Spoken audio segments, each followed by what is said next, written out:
you're hailing from London? I am. Wow. Yes. It's first time to first time in the Maritimes? Yes, my first time. Perfect time to come, nice weather.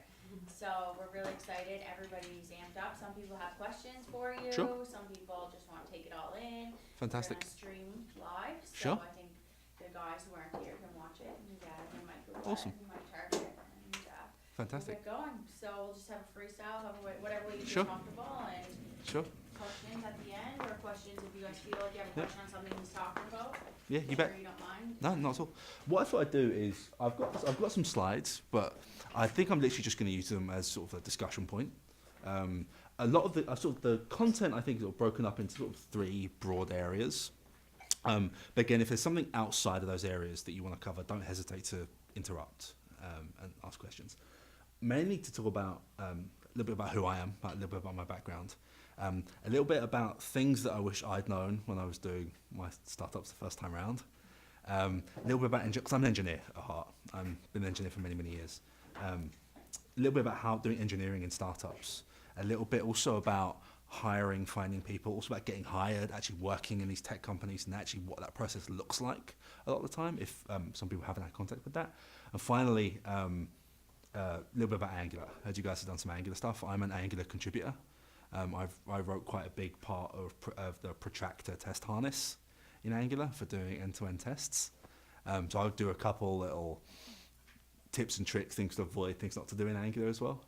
Again, I'm not sure how technical we want to get with that, so if it's too technical, if it's not technical enough, just let me know at any point. But my background is, as I said, I was a software engineer. Well, actually, I was a lawyer when I first started.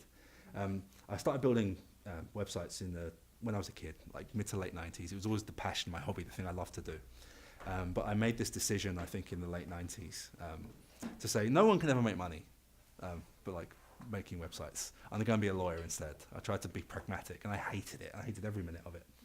And I became a lawyer. I passed the bar, and a friend of mine who ran a marketing company in London called me at like 2 a.m. and said, we've got this contractor who's building a microsite for Nike for the release of a new basketball shoe. And he's completely abandoned us. We can't get in touch with him. We can't find him. I know you used to you still do it as a hobby. Could you help me? I'm going to get fired. Otherwise, can you help me? I was like, yeah, sure, no problem. It took me a couple of days. It worked really well. I wasn't expecting to earn any money. And they said, I'm going to give you the 50%. They did a 50-50 split for the contractor. I'm going to give you the 50% that we were going to give him. I was like, wow, I can earn money. And I can do this for a living. And it's not something that's just going to be like me sitting in my room not making any money doing. And I quit next day to my job. And I started a consultancy called 8-Bit. This was in 2003, 2004, which eventually I sold my stake to my partner in 2008 or 9. We had 10 full-time employees. It was a consulting and contracting shop primarily. And during that time, we went from primarily working with marketing companies and PR companies, doing the kind of like microsite stuff you kind of imagine. At the time, there was a lot of Flash. At the time, there was a lot of like Java applets and all kinds of funky stuff that hopefully we don't have to ever look at again. But we moved on to working in all kinds of industries. We worked in defense, we worked in finance, we worked in energy, telecoms, technology. But our biggest market was primarily the marketing industries and PR and that kind of thing. And we went through a couple of funding rounds with that company. Went through a seed round and an A round.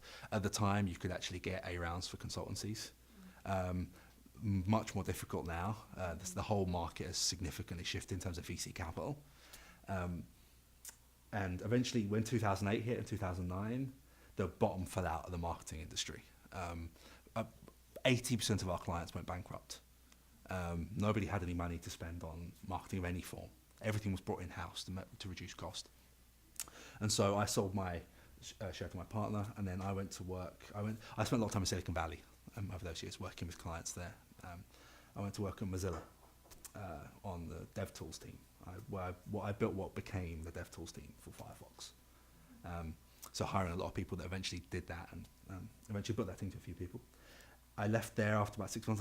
I have a lot of strong feelings about Silicon Valley. I love it as a place to build a company, as a place to live. It's just an endless, dull suburb. and it's incredibly expensive. And I just missed London. I missed big cities, so I took a job at Skype in London to go back. And if you've ever used Skype, when you first open Skype, there's the sort of the social part of it. I built the team that eventually built that. So again, you can blame me for someone pushing social into Skype. We won't hold that against you. And eventually, I arrived there about 3 or 4 months before Skype was acquired by Microsoft. And I went through the transition of becoming a Microsoft employee.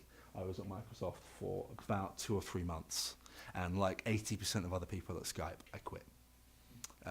Because we went from, Skype had done a really fantastic job, culturally speaking, of building a very large company. I think they had 1,500 employees when they were acquired, but maintaining a real small company feel. It felt like a startup. And I'd rarely been at a company that size that had still been able to keep that atmosphere and keep that culture of innovation and keep that culture of constantly shipping products and like ideation and experimentation. That all changed when they went to Microsoft and they were absorbed into the behemoth that is the 150,000 person Microsoft. I then spent a few months on Microsoft Research, doing something with high power computing, supercomputing, effectively, which then became a startup I went and did afterwards when I left Microsoft Research. It was I'm not sure if you know anything about high performance computing, but essentially you have a massive compute grid, effectively, that can do effectively floating point arithmetic is what it does very well. And you can pass it operations and it does them very quickly, and it dumps gigabits a second of data onto huge storage arrays, like huge arrays of hard drives, like petabytes of them. And the way that it classically worked was that you'd put some kind of operation into the large array. It would then stream all that data into a storage array, and then you'd then put that data back into the supercomputer in order to do interpretation on it and to do like what effectively SQL joins and stuff like that, but at a very large scale. And what we did is that we created a way of aggregating large scale streaming data. So as it was actually coming out of the supercomputer into the storage array, you can sample every 10, 100, 1,000 million data points. So you can get an average aggregate insight into your data before you put it back in to do the real deep level kind of insights. And that's a project I did at Microsoft Research, and that was what I eventually left and did a startup to do. As you'd imagine, it had impacts in defense, oil and gas, academic research, but primarily financials. Big high-frequency trading platforms, quant trading platforms at financial companies in Wall Street and in the city of London. They do a lot of this data and they produce masses of data. Effectively, it was a MapReduce, but with some syntactic sugar and little things that made it a little easier, and was specifically designed to run on the kind of hardware that these big supercomputers run on, which isn't consumer hardware. It's very specifically built big endian chips that just allow you to do maths very quickly, effectively. So I did that for a few years. We exited. We came to the end of our runway. Effectively, I'll talk about this in a little while. It's one of the lessons I learned, in that we were competing in a space with very large other organizations. I won't name them directly, but you can probably imagine there's a 3-letter one that's been around for about 80 years and a 2-letter one that's been around for about 30 years. And one of the things we fundamentally underestimated, is something I tell pretty much everyone I can, is that we went into a market with good faith. We went into a market saying, if we play fair and we play right, then we've got a better product than everyone else does. And fundamentally, we underestimated the amount of politics that were involved in that particular space. Now, that's not something that's necessarily going to be in every startup at all. But it was just, we went into it with a mindset and a way of building a product that didn't necessarily tally with the purchasing cycles and the purchasing flows that a lot of these large companies would use to buy these products. And also, we optimized for cost. And our products, there was a competing product that didn't work quite as well, and it was an order of magnitude more expensive than ours. I think it retailed about $1 million per year in order for these large arrays, and ours was less than six figures. And we thought that's going to be awesome, right? How can you turn that down? It's an order of magnitude less and it's better. But what we realized is, and this is something that I'll come back to as well, enterprises never optimize for price. Like, they don't care, effectively. $1 million a year to a lot of these companies is... Spending the budget before the end of the year? Yeah, it's chump change. They don't care if it's 1 million or 100,000. And that was another mistake that we made. And that's something that a lot of people have feedback for when actually selling to enterprises and doing sort of B2B technology, not B2C. Is actually really understand what that purchasing cycle looks like, what the sort of pricing dynamics of the market are, because it was something that we fundamentally underestimated. And again, we didn't. It went okay, but it could have gone a lot better if we thought about that. I then went to a company called Digital Science. Digital Science is a VC and incubator based in London. And I was their lead technology advisor. So it was my job to work with all of the science and technology and research startups that they were investing in, to actually do, in many ways, a sort of an interim sort of CTO kind of role, to do the kind of job of taking a look at technology choices that have been made, at the kind of technology they were shipping, how they were shipping, the kind of code they were writing, the products they were building, actually helping them optimize for that, actually helping them say, you don't need to do this, you could do this a little bit better, you could do this a little bit better. And I think I did that with, 30 or 14 companies over the course of about a year or 18 months when I was there. And that was awesome. And that's where a lot of this content kind of comes from, because I had contact with a massive number of VCs, huge number of angels, and just through that process of helping them go through their own rounds. And then finally, I went to my current role. I lead engineering in EMEA, Europe, Middle East, and Africa, for a company called McKinsey & Company. It's the world's biggest management consultancy. Effectively what we do is we bring the kind of technology and people and ideas from the startup and technology world, and we bring them into huge enterprises. So we help big banks be agile, big banks do the kind of fast iteration cycles that are inherent in kind of building these digital products. The kind of using the same kind of technology and actually helping them build these organizations within big IT organizations within them. So again, that's a little bit of my background, where I come from. But alongside that, I do a hell of a lot of open source stuff. I love JavaScript, is what I started writing, and what I've been writing since, I think, 1997, I think. As I said, I'm an Angular contributor. I was part of the jQuery team for many years. I wrote a big part, well, not a big part, I wrote a part of libuv, which is the evented IO engine under Node. I've contributed a fair bit to Express and other apps like that. So I've written a lot of JavaScript over the years, but I also do Ruby and Go and just generally pretty much anything.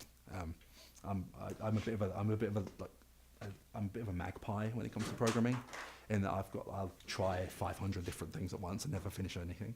Where's your cake? So? Where's your cake? Did you bring your cake with you? I didn't. No, unfortunately. So the first thing I want to talk about was raising money. It's something that the things that I sort of coalesced here are things that I wish I'd known when I've started raising money. A lot of this comes from my work at Digital Science, of working with VCs, of working with these incubators, and working with the angels themselves. A lot of it is to do with actually not raising money. There's a trope in the startup world at the moment, in that you build a product, you raise a round, you get a runway, and then you keep raising them until you can actually make some money or someone wants to acquire you. It's the trope. You raise money, you give someone a big part of your company. It gives you enough leeway and enough breathing room to do it. My biggest piece of advice I always gave people, and I would always stick to myself, is don't. Or to qualify that slightly more, don't for as long as you possibly can. Having a compelling product, having a compelling business, having something that is generating revenue, having something where your MMR every month is compelling and you're breaking even, you're in the black maybe, is a fundamentally more compelling investment for a VC and for an angel than, here's a product we have, can you give me some money? We don't know if it's going to make any money ever. We don't know if we're going to get any customers. The GitHub for me is the canonical example of this. It was a company that that bootstrapped itself to, I think when A16Z led that round, I think they had a $2 billion market cap or a post-money valuation. Completely bootstrapped. Didn't take any investment money at all in order to start their organization. I mean, the consequence of that is that they probably took maybe 2 or 3 years longer to get to the kind of scale to that market cap than maybe they could have done if they'd raised a big A round. But fundamentally, it means that they have significantly more control of their company. And as you'll find out if you haven't done it yourself already, managing investor relations, managing people who've invested in your organization is not a simple thing. It's not an easy thing. It's not something that you spend a small amount of your time doing, especially in a leadership role and kind of a CEO kind of role. It's a big part of your time, big part of your day. Just because obviously it's their money, right? They want to make sure that it's being put to their investment is secure and their investment is moving in the right direction. But yeah, this is the one thing, if you could take away from it, is just, if you can, and again, this isn't always possible, I completely recognize that. If you can, try and go for it. Again, just purely selfishly, right? You don't want to give away more of your company than you have to. And if you're raising rounds, you end up diluting. I mean, I know founders of companies that have 9-figure valuations and they own probably 1% of the company, 2% of the company. Just because they've pushed out, and there are so many mechanisms that you go through when raising these rounds, like pay to play is a new one that anyone who's invested in the previous round, be they angels or core investors, have to pay money in order to be involved into a new round. And so therefore, the way that founders usually do that is they usually dilute their own shares in order to be able to say, all right, I'm going to give, this is the money equivalent. But one of the things that I also wanted to say is that despite everything I've said, raising capital is the easiest thing you will do in starting your startup. When you're doing it, it feels like it will never end and it will be hugely painful, and you sit there reading documents that will just bore you to tears. But it's one of the easiest things to do in terms of building a company and building a startup. Hiring engineers is incredibly difficult. It's such a competitive market. Building the kind of culture that's going to allow you to build a successful product and a successful business is incredibly difficult. All of these things, building revenue, building sales, B2C, B2B, it's all very difficult. Let's not say, I don't want to discourage anyone from doing it, but just to highlight this, that raising money shouldn't be the thing that is the difficult part of building a company. Especially considering the amount of VC capital there is available at the moment. It's insane at the moment. This is something, when I worked at Mozilla, I got quite friendly with a guy called Mark Andreessen, who started Netscape in the early 90s. He then started with also worked at Netscape, a guy called Ben Horowitz. He started a VC fund called Andreessen Horowitz, which is a Silicon Valley fund. It's a very big fund. He's a fantastic guy. If you ever read anything about venture capital, it's generally, he's usually involved in some form. And this is something that I've sort of synthesized from what he's talked about. And it's something that he's talked about a lot. Sam Altman, the guy that is the president of Y Combinator, did the startup school at the Stanford thing. And this is something that he did an interview with Mark Andreessen. He talked about this as well. And this is something that just sort of gives you the idea of the way that VC works and the kind of dynamics that it works. And what this will lead you to see is that the venture capital game is about extreme outliers. If we go back to this slide and we look at the fact that there are 4,000, I mean, this is what's referred to as top tier VC. There are probably about 10, maybe 20 funds that are thought of as top tier venture capital funds. Sequoia Capital, Infinity Partners, and these are the people that have invested in the Facebooks and the Googles and Twitters and the GitHubs and et cetera, et cetera, et cetera. They view about 4,000 companies a year as being potentially capable of an investment from them in terms of these funds. 200 of those are funded. And those 4,000, if they speak to all 4,000, which they probably do because they speak to a lot of people, they'll go through a huge due diligence process. I always have problems saying that word. And so they'll end up funding 200. Of those, only 15 will eventually have a 9-figure market cap. And as you can see, those 15 will be 97% of the returns for that year, for the entire VC the entire VC sector. And that's something that is just indicative of just how extreme these outliers are. This idea that their business models, and this is something to always bear in mind when you're raising funding, just because understanding how they make their money, is that they want to, in many senses, they want to combine quantity and quality. They want to be able to say, I've invested in X number of, I've made X number of investments this year for this amount from my total fund. Therefore, we have this proportion over a certain Excel spreadsheet model that allows us to say maybe we'll make a return aggregated over the course of the next 10 years. But it's just an example of how extreme a lot of that data is and how extreme a lot of it, the odds can be. But again, this is a list that I've kind of put together from having many conversations with VCs particularly. Again, one thing I'd always mention is that another tip is that if you're ever talking to a VC, the way that they kind of work is that at the very top level of the organizations, they have things called general partners. They're called several different things: senior partners, general partners. Effectively, they're the people whose job it is to own investments and to make the final decisions. Most of the time, unless you're a startup that has a massive hype around it, you're probably not going to be talking to one of those on a day-to-day basis. You're going to be talking to a partner, or usually probably an associate of the fund, and those associates are going to be people who ultimately are going to lead the investment, but probably eventually also not going to be the people who make the final decision. The people who make the final decision are going to be the general partners. They're going to be the people who are at the top of the firm, whose job it is to sign on the dotted line. And this is something that I've sort of come across, and all of these slides are available on GitHub. I can send the link out afterwards, so you can get them afterwards.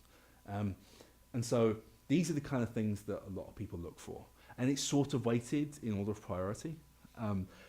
You would think that solid idea would be more important than great people, but fundamentally, VC investments, for the most part, are investments in the founders. The idea is obviously a prerequisite, but the people that are founding the company, the people that are running it, that's the thing that you invest in. You invest in the people themselves. And this has gone to such an extent where Y Combinator now are taking people who don't even have ideas. They're taking people who are just, I want to do a startup, and then they put people in a room with other people who are also super capable, and they're just of the opinion that you give those people money, they're going to create something awesome. So that's one of the things to bear in mind at most. It's going to be, your idea is awesome and your pitch deck is super important, and your sort of the one sentence description of what your startup does, crazy important, but fundamentally it's going to be about you. It's going to be about the founding team. It's going to be about the team that you've built to run the company. The third one's also really important, that growth sector. A lot of big funds have sectors that they're targeting. You can generally see on most of their websites, they publicly produce them. They say, in the next year or in this particular fund's lifetime, we want to invest in these 10 things. So biotech, robotics, natural language processing, machine intelligence. And so it's always a great idea when you're actually trying to target where you're going to raise money, you actually having a great understanding of that. Simply because if you have a B2B enterprise startup, you're going to sell widgets to a widget company, then it's probably no point in you spending all your time and energy pitching a VC who doesn't want to invest in B2B. They only want to invest in B2C or something like that. So it's always a great idea to have an understanding of this environment. Actually, now I've said that, there's a fantastic book. I bought this for a friend who lives here, called Venture Deals. It's a book by Brad Feld and Jason Mendelsohn. It's fantastic. It will cover all of this in a lot more detail and a lot more of the sort of the technicalities of raising money. And it's a fantastic book. I bought this for a friend of mine, so I just remember that. I'll give it to them. And fundamentally, so if you've got those first three, you're in a great place. You're in a place where people are going to be saying, how much money do I have to give you to get a piece of your company, effectively? But one of the things that's really interesting is actually coming down to this fourth point, this idea of a real problem. This idea that you can have those first three and you could be solving a problem that nobody actually needs solved. This whole idea of market validation, right? The whole idea where you get your product into a market super early and you get feedback from customers and you iterate and iterate and iterate and iterate, which I'll talk about in a little while. But fundamentally, that's something that a lot of VCs take a lot of time looking at. It's very subjective. It's very industry specific. It's very, it can be quite a challenge to actually enunciate and talk about accurately about what those real problems are. But it's something to always have in the back of your mind. And the way you do that is with customer data. Right? It's the idea. If you get some key selling customers, validate that you're solving problems that they want solved, that you're at a price point that they want to go with, all of those kinds of questions. Coming to that next one, consumer early adoption. It's something that a lot of VCs look for. Most top tier VCs won't fund non-existent products. They won't fund products that don't have what they like to refer to as cornerstone customers of early adoption and seeing early good adoption, not just that they've bought it and they've never used it, but they're using it, they're enjoying it, they're helping you get feedback to actually build the product and build the experience, actually push it forward. Again, working product. It used to be in the late 90s and 2000s that you could go into a VC and say, I've got this really great idea to sell dog food online. And they go, yeah, here's $1 million, go and build it. It's not generally the case anymore. It's matured a little bit since then. The great idea of like working software, right? It's this idea of, that's great, show me. Is one of the great questions you get when you actually start talking in more detail about investments with these VCs. It's this idea of, okay, you've pitched me, I looked at your deck, it looks interesting. I would like to talk to you. Now, show me. I want you to show me what your product does. I want you to concretely show what problems it solves, how you're solving it, what customers are, the feedback that your customers are actually having to it. The second and last one, the understanding of success, that's one that a lot of people underestimate. What is success for your startup at a macro level and a sort of a micro level? At a macro level, it's what features do I want to ship? At a macro level, it's monthly recurring revenue. At a macro level, it's what am I aiming for? What does success look like? Because a lot of people build these startups and it's sort of a bit like, I'm just going to improvise for the next 6, 12, 18 months and not really understand what market you want to move into, what penetration in that market you want to get. To be able to actually pin to say, okay, I have 6 customers, I have this revenue, I have this runway now. What's it going to look like in 12 months? What does success look like?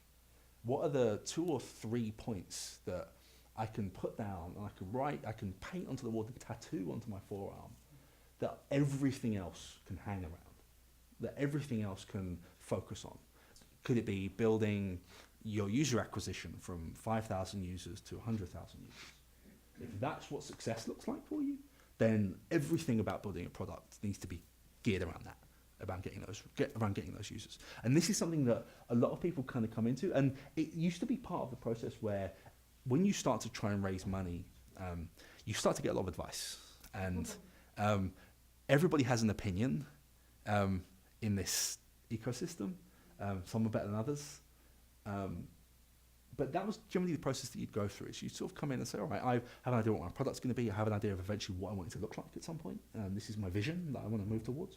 But I'm not really sure how I quantify that in terms of like concrete numbers.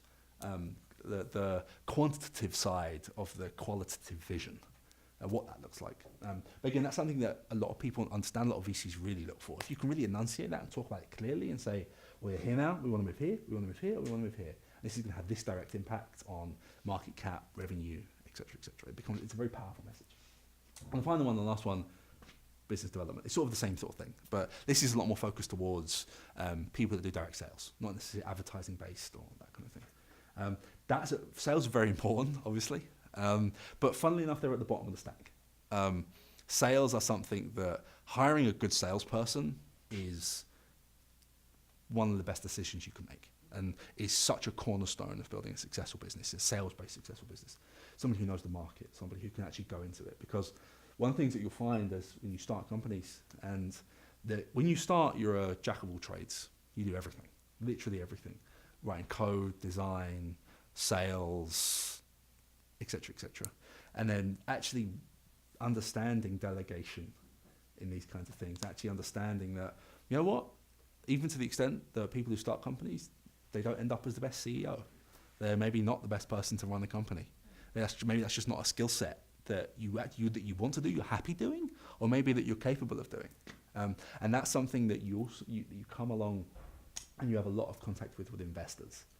Because you get to a certain point, people have invested in your company, maybe you haven't quite hit that target yet, and your investors can come along and say, frankly, we don't think that you're capable of being the person to run this company. We want you to bring someone else in. We value you, and you should do a product role or a technical role. But at the moment, we think that the skill set you have isn't necessarily conducive to the real kind of day-to-day leadership that's inherent in this kind of startup founding and running company. This is probably something you guys have probably covered quite a lot. It's something that you'd be surprised how often people don't get right, though. The idea that, tell me in one sentence what you do. That's it. And it needs to be compelling. It needs to make me not have to ask questions afterwards. Not like, well, does that mean that you do this or you do that? A lot of people tend to phrase that around the stereotype of it's foo for bar, like it's Facebook for pet owners, or something like that. And that can be a useful way of doing it. But again, obviously it has the inherent idea that you're basing your product and your experience off somebody else's experience, on somebody else's paradigm and the way somebody else has already built a product. Again, that's very useful. But again, that's something I'd definitely encourage you to do. And again, these are just about pitch decks. I'm sure you guys, you mentioned you have a 2-week show and tell. I'm sure in that pitch session, that's something that you guys can hone. It's a massively valuable resource just to really sort of try this kind of productive feedback of the idea of actually, you don't actually need that slide. Get rid of it. Less is more. And another thing, this executive summary, the single page in your deck that tells you the entire rest of the deck, that needs to be great because honestly, VCs read hundreds of these things every week. And they'll look at the exec summary page and they'll read it and they'll go, okay, I'm interested, I'll read the rest. Or I'll read it and I'm just not interested. So that's a real key thing that I found because we had a great pitch deck and no executive summary page. And we sent it out to people and 3 or 4 people completely just didn't hear back at all. And then a guy who I had quite a lot of contact with in the past took a look at it and he emailed back right away and said, well, there's your problem. You're like, I have to read like whatever it is, 13, 15, 16 pages in order to actually understand what you do. I want a single page with like 5 to 7 bullet points of exactly what it is you want, or exactly where you're going, and et cetera, et cetera. This is something that I've come across. Again, you can look at this online. I wouldn't spend too much time looking at it. But essentially, it's really about this idea that the main quality of a successful startup founder is this leadership idea. It's the idea of being able to say, this is the vision I have, and this is the path that I'm going to craft in order to go towards it. And that's very important. But again, that second point is the one that I take away most from this, is that procrastination is bad. It's the idea that you want to constantly be doing things, constantly be shipping, constantly be making it better, building your business, making it stronger, making your product better in lots of different ways. But again, that's something, when I send a link out afterwards, this is something you get more detail. I wouldn't spend too much time on this one. And this sort of comes back to the point I made in the beginning. Working on a business, working on your product and what you're building is almost always a better use of your time than spending time trying to raise money. Sometimes you have to, right? If you're gonna get kicked out of your apartment, then there's a certain amount of money you have to raise. But fundamentally, actually spending time building a product is gonna make it much better. Fundamentally, there are sort of 2 ways that VCs look at companies. There are people like Twitter. Twitter's a great example because Twitter is in the VC community was the quintessential hype machine. Dick Costello and the other Twitter guys, they were falling over VCs trying to give them money in the early days before they had almost anything.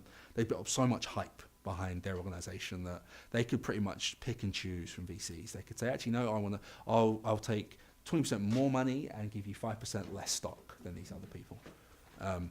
And that's sort of the quintessential idea of this idea of it was the easiest thing they ever did. They probably spent a week doing it, of negotiating a deal, and then they just passed it off to their lawyers, and then they worked through it from there. And it was just incredibly easy. They had all the money they could ever want. And they went through as many rounds as they need. That's something that allowed them to concentrate on the product, to concentrate on their core experience. That's not the case for a lot of companies. It's not uncommon to talk to a dozen VCs before you find someone who want to invest. It's not uncommon. It's not a failure. It's just the reality of some companies they have that thing, that hype or that word of mouth. Some don't. But again, that's always a great piece of advice to go through. This is another thing. There are professional advisors for startups. There are people who say, I'll introduce you around to all of these VCs if you give me 5% of your company. It's a very common thing. It's either the best thing you'll ever do or the worst thing. Because a lot of them, frankly, are useless. They talk a good game. But I would always go by personal recommendation. Someone calls you out of the blue and says, I've worked with these 5 funds, I've raised with them before, be wary. Obviously, as you probably would normally. But they can either be fantastic and they can really help you build a product, help you navigate these kind of very kind of like old boys club networks of VC capital and raising capital, or they can just be completely useless and you've given them a chunky company for nothing. So again, that's one thing to bear in mind. Talking about hiring. Hiring is something that I do a lot. I've probably hired about 200, 250 people over the course of the last 10 years or so. Something I do a hell of a lot, especially in my current role. MDL in Europe, I was the first hire in Europe, and now we're at 120 people, I think. And that was about 18 months, I think, over the course of about 18 months. So hiring is something I live day to day. I live a lot of. So what I'm going to talk about here is I'm going to talk about hiring from a startup perspective, but then also from I want to be hired perspective as well. And how those two things sort of interact is quite interesting. One of the things that's really important to know, especially because again, hiring completely varies. The way you hire as a 2-person startup who's hiring their first full-time employee versus how you hire when you're in a growth stage and you're 150 employees and you're looking for your 151st, they're completely different. One of the things that the trope that sort of emerged in that context is that the earlier you are, the more generalist you want people to be. You don't want to hire somebody who's, say you didn't make a technical hire, somebody who's only ever written Angular or only ever done JavaScript. That can be useful, but hiring somebody who is a generalist, somebody who can, we need a server spun up, they can do that. Somebody who can help with product, who can actually help push the product forward, someone who can actually do marketing, someone who can step in and do support and can do sales stuff is very important. And again, a lot of that comes with the way they're compensated. Equity is the big thing for early stage startup employees. There's a salary equity mix I can talk about in a little while. But then it's generally all of these 3 things. But personality is also super important. When you're 3 people, somebody who you don't get along with, who you don't like working with, who you don't like spending 20 hours a day with, who you probably will spend 20 hours a day with, it just hurts. And when you start a company, you're going to eventually have to fire someone. It's not a nice thing to do. No one likes doing it, but it's just the reality of leading an organization and leading a company, and that you have to do it. And doing it at an early stage in an organization is a lot more disruptive than it is in a later or stage organization. So I'd be very careful about this. Generally, I always like to say personal recommendation is your friends. If I was to leave the company I'm at the moment, the first probably 25 people I'd hire, I've known for 10 years. I've known for, again, that's because I've been in the ecosystem quite a long time, but I'd try and do that as much as you can.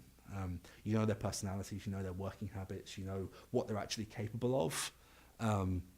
You can be honest with them and you can say, listen, we've got a month left on our runway and it would be great if we didn't have to pay salaries this month and we could buy more display ads so we could try and generate more revenue for next month to stay afloat. It's much easier to have that conversation with your friends than it is with people who you're just knowing. That's not to say that you can't have it, but it's much more conducive. But then also there's the separation in that it's also much more difficult to fire your friends. It's much more difficult to actually move and build an organization. And the canonical example of this that I use is I was working with a company who they were a 3-person founding team. They started a sort of vaguely social media startup in London. And they'd started it and they'd hired their first person, who was they gave the title lead engineer, was the person who was effectively doing this kind of CTO role, was owning all the technical implementation for them. And he was awesome. For the first year, it was fantastic. He did everything. The best hire they could possibly make. But then they got to the point where they needed to scale. They needed 10 engineers, not 2. And the limitations of this guy's skill set very quickly became apparent in that he wasn't a very good manager. He wasn't somebody who could structure a team, could lead a team, could actually say, this is set goals and help people build their careers. He was an engineer. He was a very driven engineer, but they had to have that conversation. They said, we want to bring someone in as a lead engineer, and I know that's your job. That's what you've been doing here. You've put blood, sweat, and tears into this company for a year and a half. But we have to be realistic here. We have to do what is best for the organisation, not necessarily best for the people in the organisation. And that's going to be, we're sorry, but we don't think it's you who's best to lead our engineering organisation anymore. And that's a challenging thing to do, especially when you're your friends. But generally, I would always say, always go with people you know. It's very easy to find the right people versus the other way around. As I sort of also covered that a little bit. Generally, in early companies, you should be spending about 50% of your time hiring people if you're a founder. It's a huge part of what you do. People are the things that make or break these organizations. And if you're not spending at least 50% of your time doing it, your priorities need to change. It's crazy. It's such a competitive market now. It's unreal. So I want to talk about compensation at startups. When people work at startups, early stage startups, they don't come there for the money. They're not there for salary. A senior engineer in Silicon Valley can easily make $250,000 a year, easy. At a big tech company, they're going to come to your company for a hell of a lot less than that. They'll come for, well, obviously it depends on their life circumstances, but effectively what they're going to say is that I'm going to not take that $250,000 a year in salary. I'm going to take $80,000 a year and equity and options. 1 year cliff, 4 year vest, however you do it, to take options in your organization, to take options to buy shares. What that looks like depends on the stage and the person, but it's not uncommon for first or second employees to take low single digits total growth, 1%, 2%, 3%, those kind of numbers. But one thing that I'd encourage you to do is not actually think about relative percentages, because you're going to have a challenge finding people no matter what. You just will be. Even if you were Twitter in 2008, you had problems finding people. Even if you were the ultimate stereotype of hot Silicon Valley startup, you'll still have problems finding people. So think about absolute dollar terms. So if I've taken that $250,000 and I'm taking 100,000 now, I'm being paid 100,000. That's I have a 4 year cliff to get all of my options to mature. Therefore, I need to make N dollars to break even. So I've lost $150,000 a year for 4 years. Therefore, the options you're giving me now that may be worth $60,000, they need to be worth at least that 3 years of £150,000 for me to break even. And then that's a really interesting way of looking at it, because it allows you to say, actually, even if we grow an order of magnitude, our organization becomes 10 times the size it currently is. If they're still not going to break even on the amount of salary they could have earned in the market, then fundamentally you need to look at compensation again. Because that third point, being cheap with options and being cheap with your early employees, and that third one, trying to screw people because you'll have an opportunity to do it, will inevitably backfire. And it will be horrible. And the great story about this is the Google chef. Google's, I think, 10th employee was a chef. And he got options. He got a lot of options. And when they were going to go through their IPO, Goldman Sachs said, we can screw him. We can effectively take his options away from him because he didn't make material contributions, all this kind of stuff. And to their credit, Sergey Brin and Larry Page said, not in a million years. He was as important to creating the culture in this organization as anyone else was. And he made about $250 million in Google's IPO.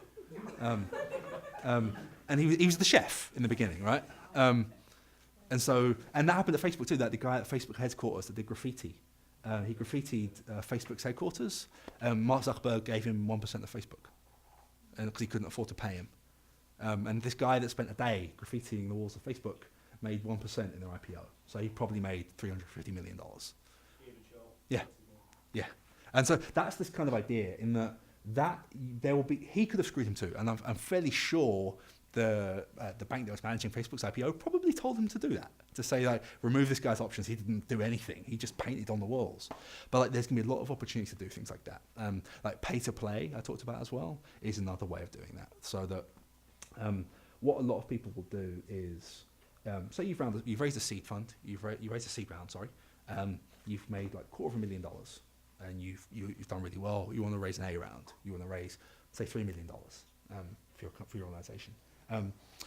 What people can say is, all right, I'll give you the $3 million, but we're going to do pay to play, which effectively means that everybody who's currently a shareholder has to match contributions at the new post-money valuation. So if we say you're worth $5 million before we invest our A round money and you're worth $10 million afterwards, they have to match their current equity value to the next round. So that if you borrowed $10,000 off your parents to start your company and you gave them 2%, that means that if their shares are now worth $300,000, that means that in order to pay to play, they're going to have to find the money to buy $300,000 more shares. And that's something that a lot of people do because effectively or you can say, all right, we're going to dilute shares so that you had 3% before. In the new money valuation, instead of doing that, you're going to have 1% instead because we're diluting you and we're issuing more shares in order to raise more money.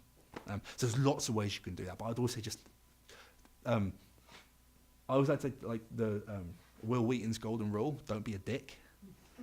I think is like the fundamental tenet of dealing with employee stock options and employee salaries. Be honest. Say like, and also that's something like reassess that compensation. I can speak specifically for London. Salaries in London for tech companies have doubled in the last 3 years. If you're not assessing that every quarter and understanding that we've got 8 great employees, but if we're paying them 40% less than their market rate, they're going to leave, and we're not going to be in a good position anymore. So constantly look at the market, reassess. There's lots of ways you can do it. Usually through recruiters are great for that because they'll very quickly tell you that you're trying to hire someone and you're not paying the right amount to hire them. So that'll be very quickly. Interviewing, this is something I have a lot of strong opinions about. The way we recruit in tech is fundamentally broken. It's fundamentally stupid. I'll describe a couple of actual processes a little later on that I've gone through, and it's insane. Like, you put any other equivalent profession, so you're hiring software engineers, you put a structural engineer through the kind of hoops that you make people jump through to get a software engineering job, they'd laugh at you. It's insane. Like, you do 7 interviews, you fly someone halfway across the world to meet someone. It takes 4 months to hire someone in a lot of these big organizations. And it's just forever. And like, if you go to a structural engineer, it's like, here's a whiteboard. I'd like you to design a bridge with a marker on this whiteboard, please. And they just laugh at you and walk out. Whereas that's become standard in the tech industry. Especially the second one, the puzzles. Like, how many golf balls would fit in Wrigley Field? How many windows are there in New York? It's so stupid, and it proves nothing. Absolutely nothing. Luckily, it's going away. But if you ever go for an interview for a technical bit and they do it, just walk out. Just like, I'm fine, I don't want to work at an organization that thinks it can judge people's values by these stupid questions and these stupid kind of ideas. That third one, treat people with respect. If you have a 4-month onboarding process at your organization, that's probably broken, but at least be honest with them. Let them know how long it's going to be. Let them know what the stages are going to be. Don't say, all right, we've got 1 more interview, and you've actually got 4 more you have to do after that. That last one is... In fact, that's the last one. It's selling your organization. The reality is that hiring engineers and salespeople and product people and designers, you're competing with people with very deep pockets and with thousands of them. It's very difficult to hire the right people and to hire the best people. So interviews are as much about selling your organization to that person as it is seeing if they're good enough. To say, this is why you want to join. This is the place that you'd have. This is the growth that you can expect, the sort of personal and professional growth. And open source is great. If they're on Git, if this is for engineers specifically, if they have loads of GitHub contributions, it can save a lot of effort. You can just look at their code and say, all right, you're great. Or you can skip 4 interviews. Go to the last one. This is the final one. The kind of best engineers you can hire don't care about technology. Well, they don't care about tools at that kind of macro level. They don't care that I've only ever written Ruby. I've only ever written Java. They don't care. They solve problems with technology. And it doesn't matter whether it's Angular, Ember, Backbone, et cetera, et cetera. What they do is those are the best engineers and the ones you really want. And those are the kind of engineers that big tech companies really want to hire. That if you have to write JavaScript one day, you have to write Ruby one day, you have to write a shell script the day after. That's what they want. They want people who can just turn their hand to pretty much anything. And that comes from a good understanding of fundamental engineering principles. That's not to say there isn't a place for specialization. There absolutely is, and expertise. But it's something to just bear in mind that if you can find someone who's a jack of all trades, and if they're 80% brilliant at everything, they'll be a fundamentally better hire for you than somebody who's 100% great at one thing, especially at an early stage startup, especially so. That last one, what was this last one? Yeah, avoid specialization as long as reasonable. Okay, that's the point I was making. So actually we'll talk about engineering. Again, if you have any questions, please don't hesitate to speak up through the point. Fundamentally, one of the issues that is one of the most important things to solve when it comes to engineering and startups is not being belabored to your tools. Not saying like, I love Angular, it's far from a perfect tool, but I do a lot of Angular. Saying like, we only ever do Angular on the front end. Like, we only ever do that. That's all we do. That's all our expertise are. We don't do anything else. That's not a great idea. Because Angular is a tool that suits many jobs very well, but it doesn't suit all of them very well. Same thing with programming languages for server-side applications or for native applications. Therefore, being dogmatic about this kind of thing, by all means specialize, have things that you're great at, but also try to understand that trying to fill a jug of water with a spoon isn't necessarily the best option to go for. And different tools are good at different things. And that's especially when you're building these architectures that get more complex as your organization grows. So yeah, it's that same kind. We build all our stuff in technology, therefore we're going to use technology for everything. It's kind of a limiting idea. It's kind of myopic in many ways. And again, that also goes for people. One of the best, most successful things I've ever seen at a startup was about 30 or 40 people at the time. They had an engineering rotation for everyone at the organization, which meant that the salespeople, the marketing people, the receptionist at the front desk, everyone did 3 weeks building the software that built the company. Everyone. And it meant so that if you're a salesperson, you were a finance person, that you spent 3 weeks pair programming with one of their engineers to actually build the product. With the base idea, and the fundamentally great idea, I think, that it gives you so much better understanding of the core component of your business. Like, you understand how long things take, why things take so long, why things don't take so long. You can make product decisions. You can say, actually, I did something vaguely like that when I was doing my engineering rotation, and therefore I know it's going to take 6 weeks, and I don't really value it that much, so let's not do it, because it's going to take 6 weeks. You don't even have to bring it up. And that's super valuable. And that sort of speaks that kind of like switch hitting, as it were, this idea of people coming in to say, actually, do you want to do this? Do you want to move to something else? But fundamentally about that kind of motivation is that people value that change, the transformational change, this idea that I'm doing one thing now, I'm doing something else completely different somewhere else. And that's the fundamental core motivation part of the people model that a lot of startups have. And that comes from a technical point of view. I just write front-end JavaScript now. I'm going to move on to start writing server-side JavaScript, and I've built my skills. I've grown to a financial one. My transformational change has gone from a salaried employee somewhere to an equity holder in a startup who's making loads of money now. So that kind of change is the thing that motivates people, and like enabling that moving people around in an organization, helping them do different things, is a great way of doing that. And actually helping them achieve that. This is a really important one. Do as little as you possibly can. Don't start an email server. Use SendGrid or MailChimp. Don't do your own hosting. Use AWS. Use Heroku. Don't do anything that you don't have to do.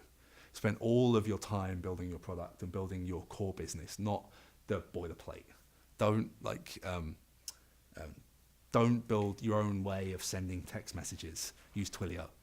All of that stuff. It'll cost you small amounts of money, but money is cheap. fundamentally. It's not worth your time. And there's so many tools you can use to build this stuff that you just don't need to anymore. Like when I did the startup, when I started my company in 2003, there was no like email service providers. You had to run your own postfix server, and it was a nightmare. It went down all the time. And like, I swear I spent about an hour a day, every day, just looking through logs of an SMTP server, trying to make sure why my email wasn't sending. And like, that's really indicative of that idea. I would have loved to have paid someone like just any amount of money. It's just, I don't want this to be my problem anymore. You deal with it. And that goes for everything. That goes for timekeeping, billing, payments like Stripe, that kind of thing. Make it someone else's problem and just concentrate on what you do best and what your product does best. This is also something that's very important. Pick a stack that's good for releasing quickly and releasing often. Some stacks are great for this. A lot of people say interpreted languages for server-side programming, hybrid apps for, I would say hybrid apps is a very good case for this in terms of being able to release more quickly. In my experience, there's a sort of a 2-to-1 difference, if not more, for native to hybrid in terms of time investment and technical investment. And that 2-to-1 is life and death, right? If it takes you 6 months to ship something versus 3 months, that's fantastic. That doesn't mean you wouldn't do hybrid eventually, or do native eventually, but it's fundamentally about trying to pick something that's going to allow you to move very quickly, move fast, and iterate very quickly, which is the important thing. Test everything. You can't move quickly unless you can be sure what you have is working. And that surety only comes from testing. Unit testing, functional testing, end-to-end testing. Automate everything. Test everything as much as possible. That's the only way that you'll be able to ship a product 50 times a day and ship code changes 50 times a day without making sure that you haven't broken everything for your customers. I can't emphasize that one enough. I really can't. That's so important. And this is sort of what we come back to in the beginning, is this idea of get things out early and get data. Don't try to make as few decisions based on hunches as you possibly can. Data, the thing that is going to actually show you how your customers use your application, how you're actually generating revenue, where are the problem parts. If you're doing a sales experience, what parts of your funnel aren't optimized? If you're building a sort of a B2C social media application, where are your real sticky points in your application, and where aren't your sticky points? That should be a place you're investing in, should it not be a place you're investing in? That's something that's very important. And Google Analytics, great free tool for doing that. Building it into your application at very low level is relatively easy, especially for using Angular.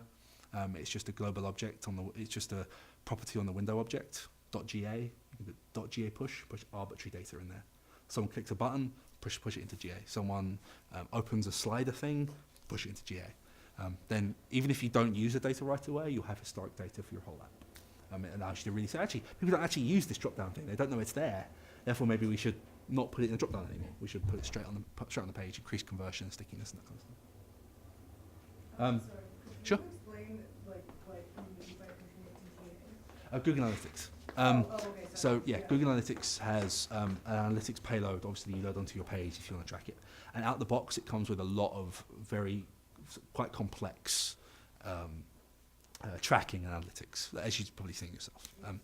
But you can also push custom data into Google Analytics, like arbitrary data, like JSON payloads. And so you can do things like event tracking, like you can add it to buttons, add it to links, add it to action points in your app. And then you can build really sophisticated reports and alerts based on that. So you can actually see where people are using your app. There's all kinds of like heat mapping stuff you can do as well. But it's just generally about trying to get that data. Because even if you're not using all of it in the beginning, do it pervasively and ubiquitously, because you'll have it should you ever need it in the future. Because the problem with that is that if you really invest in analytics, you probably can't get much, you can't interpret much value out of it for a significant tail end time after that, because you need lots of data to be able to make meaningful insights. But yeah, this is another one. Beware the GPL. Open source code's awesome. Beware licensing. Take a look at the licenses for the software you're using. If you've got the GPL, GPL license code, and unless there are very specific circumstances, mean that you have to release code you've written using GPL software. Just read licenses. If you can, like MIT licenses are great. Public domain, obviously awesome. But just open source stuff, take a look at what it says with licenses. If it doesn't have one, file an issue on GitHub, ask. It's better to be aware of this now than in 2 years' time when you suddenly realise that what you thought was open source was actually like a Creative Commons non-commercial license, and you've realised that you've been using it commercially for 2 years, and therefore this person can sue you. So just keep an eye on it. It's not something to spend too much time thinking about, but it's tripped up a couple of people that I've worked with in the past. Sure. I'm sorry, what is GPL? It's one of the 5 or 6 major open source software licenses. Okay. So that when you release code into the public, you can choose the GPL. It's part of the free software movement. So it says that if I release code with this license, whoever makes it also has to create free software. Okay. So that if you make a derivative work of it, therefore the software you produce with it also has to be open source. And obviously that's not necessarily conducive to building a profitable business all the time. Open source usually is, I would say that, but obviously if you have proprietary information you don't want to release, this could trip you up. Most good open source projects have license files, have good licenses, so you can always check it out, and you can always say it's MIT licensed or not. Is there good information resources out there? Yeah, great, definitely. If you Google GPL descriptions, there's huge amounts of information on there. They'll give you lots of info. If you don't alter the code, could that still lead to a problem down the road? Yeah, it's complex. Yeah. It's never really been tested in court. GPL is the core of GPL says that if you release a piece of software that does A, and I use it to do A, if I change your software at all, I have to release that change under the same GPL license. So if I don't change your code at all, there's a legal argument to say that I don't have to release my surrounding code, or I don't have to release that code again. However, that's never been legally tested, and there's a lot of there's a line in the GPL license that is something along the lines of material contributions or material difference, which is the thing that makes lawyers very nervous, because if you read it broadly in a legal context, it could come to mean your whole application, but that's not likely, but it's always better to be safe than sorry. Again, you should be fine, but just keep it in the back of your mind whenever you're using software. Coming on to getting hired. I want to talk about, actually, first thing, the only 2 things you can really ask for when trying to get hired is this attitude and aptitude. I don't care if you can't write a lick of code. If you have the kind of attitude and you just want to, if you want to learn, you want to get better, I'll give you a job. I'll hire you. It's this, you can't teach these 2 things. You can't teach attitude, that kind of thirst for learning, the kind of openness to learning. That's also our approach to admissions at UIT. Yeah. Awesome. So it's like, and that aptitude, the idea that you just like doing it, that you're good at doing it. It doesn't matter if you've only done a small amount of it. I don't care. That can be taught. I can teach you syntax. I can teach you what stack frames in JavaScript are. That's not a problem. But if you have those 2 things, you're most of the way there. And that goes for every level of hire, in every position in an organization. Engineering particularly. Senior engineers, people who've been doing this 15 years, it's still the same thing. Attitude and aptitude. It doesn't really matter. And that's what's right at the heart of this idea of hiring generalists, hiring technologists in many senses. This is all they need. They just need to be able to say, all right, I'll give it a shot. Why not? It sounds fun.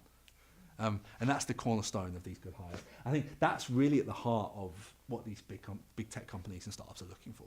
This idea that you can say, okay, great. I just want to learn. I want to go. I want to try. I want to make it better.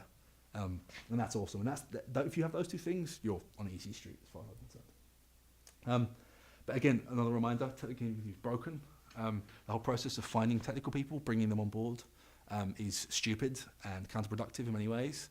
But just go in knowing that. Just go in knowing that this could be a very long process. It can be frustrating. It can be annoying. Even the companies that have, air quotes, streamlined their onboarding process, companies like Google, like Mozilla, like Microsoft, it still takes months.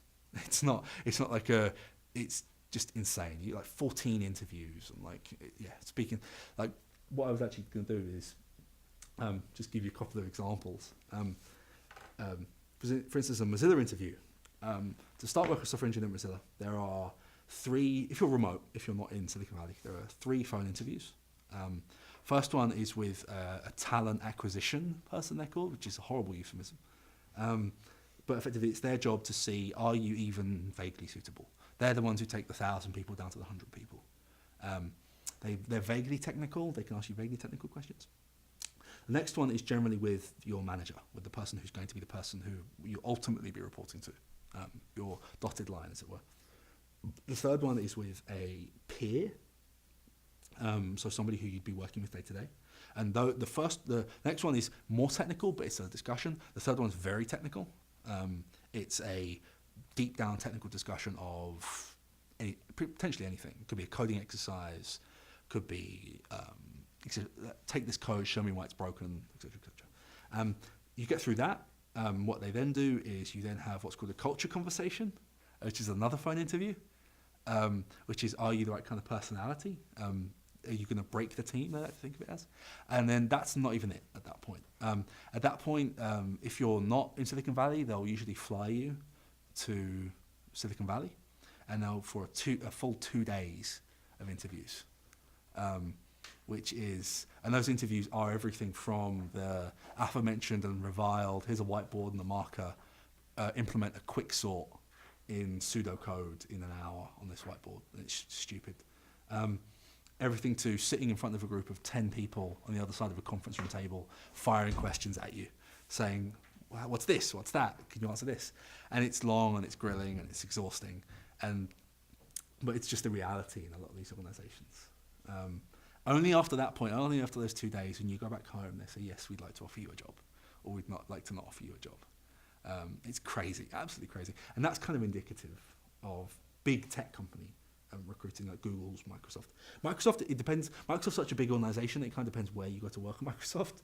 Because a lot of them do a lot of work to hide you from the nastiness. And they sort of take care of a lot of stuff behind the scenes so you don't have to see it. But what's really key is that just understanding what exactly it is that they want from these interviews. Fundamentally, they want to understand whether your CV, your GitHub, actually reflects your abilities. If you have the right kind of personality to work with the team. That's why they have the 10 people in the room offering you questions, because it's the entire team that you'll be working with when you join. And if any one of those people can blackball you and say, no, I don't like them.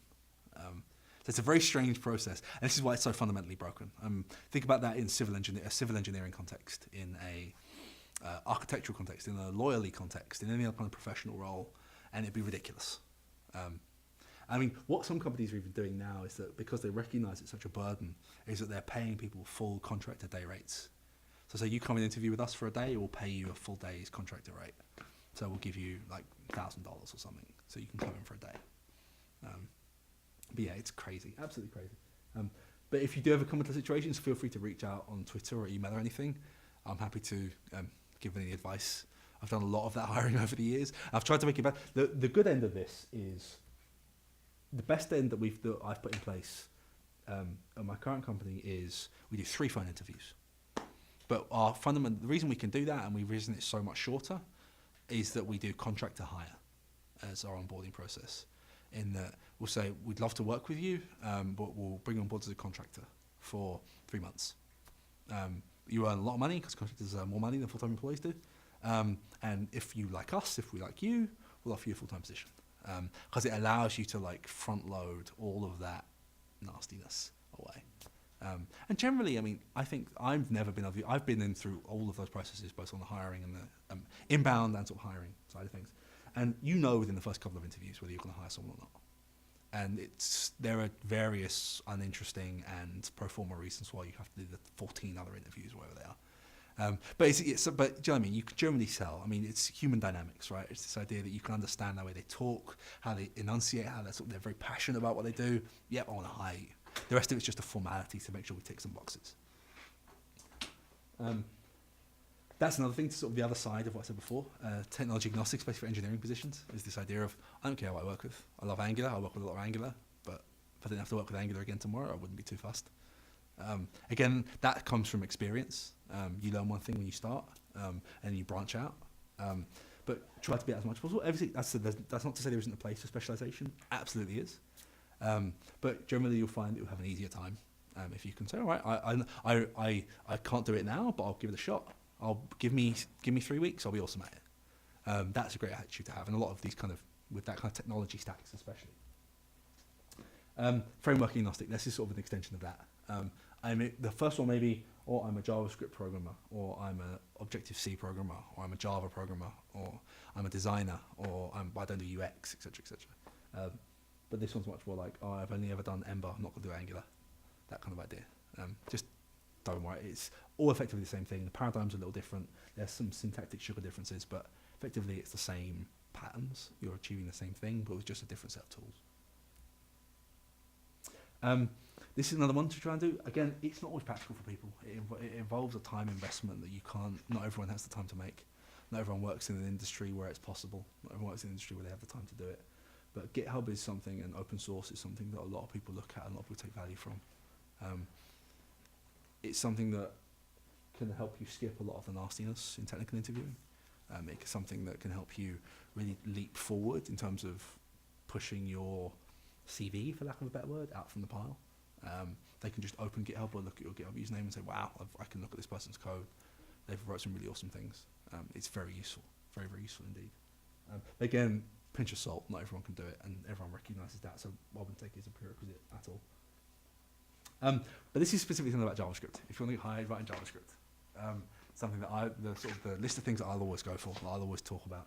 The stack, the execution model, how the stack frames work in JavaScript. How does JavaScript execute? It's an inherently single-threaded asynchronous environment. What does that mean? What are the actual semantics of how code executes? If I do something like there are two asynchronous primitives in JavaScript, set timeout and set interval. Those are the only two inherently asynchronous primitives. And effectively, how do they work? Like, if I do set interval, how does that work with stack frames? You have a stack of frames that execute one by one in your thread. Like, there's an AJAX request, a DOM interaction, etc., etc. How does set interval fit in there? And that kind of question. I mean, it's a fundamental question, but it reveals a lot about the way that the environment, especially with Angular and Angular's digest loop, which always, if you've ever written Angular, will have already bitten you. It's horrible. So therefore, that's so inherently tied to the way those stack frames work and the way that the asynchronous execution stack functions in JavaScript. Having a great understanding of that fundamentally helps, and fundamentally makes everything easier for you moving forward. The DOM API, obviously, adding events, adding DOM nodes, removing DOM nodes. Again, this is just that's something that you can almost by rote. It's sort of learning by rote. You can say, what order of arguments does this thing take? That kind of thing. Scoping. Now, this is something that I've been writing JavaScript for about 15 years, and I still don't properly understand this keyword. JavaScript's prototypical scoping is complex. It's something that a lot of people can have challenges with understanding. Is there any way to get it to tell you what this is currently? Yeah, I mean, apart from... What is this? Like, I'm Yeah. trying to get, I've done console a lot. No, they've got Yeah. circular in it. Yeah, effectively, no. Okay. There are ways, depending on the context, there are obviously ways. But one of the problems that JavaScript's always had is this, that its prototypal inheritance model. This idea that everything's an object, and therefore everything has an object tree, has an object graph that it lives within. And therefore, where you live in that object graph is your scope, and where you're executing the object graph matters massively. But like, it's so easy with things like this and bind and call. You can jump scopes. You can execute in different contexts. This has been made a lot. Pardon me. This has been made a lot better in the last year with ES6 with the let keyword, because let allows you to do something that if you've ever written in any other programming language before, you know very well, which is block scope, which is it's just this block has this scope. It's not anything outside, it's the let keyword. I'd always encourage you, like, it's in most modern browsers natively now. I'm not sure if it's in Spartan yet, but I think it probably should be. But effectively, it's something that I've replaced all of my var keywords with lets for about the last 6 months. It's so much easier to reason about. It's so much easier to understand. Can you find any information like how to, like, I've heard of ES6 and I've seen people talk about it. I have no idea what it is. And like, Sure. Find information on it.